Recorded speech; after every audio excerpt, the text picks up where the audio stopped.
In this classroom, we have a projector at the front, whiteboards, and displays along the walls, as well as tables for students to use.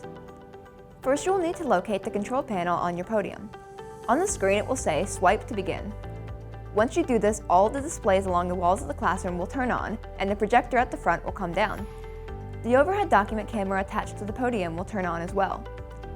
Once you've done that, you'll see a list of sources on the top of the screen. These sources are your options for what is going to be shown on your podium monitor and the displays. Your options are Ninernet PC, laptop, and document camera. Ninernet PC is the computer on the podium. If you click this button, it'll show what is on this PC. Laptop is if you have a secondary laptop that has an HDMI port. You can plug the HDMI cord located on the podium into the laptop. Once you click the button, the displays will show what is on the laptop. Last on the list is the document camera. Once you click this button, it'll show what is under the document camera on the displays around the room. You'll see a list of options in the middle of the control panel screen. These control the document camera. The first listed is the power button. This will turn the document camera on and off. You can use this panel to adjust the lights on the document camera by turning off all lamps or turning on the arm or back lamps individually.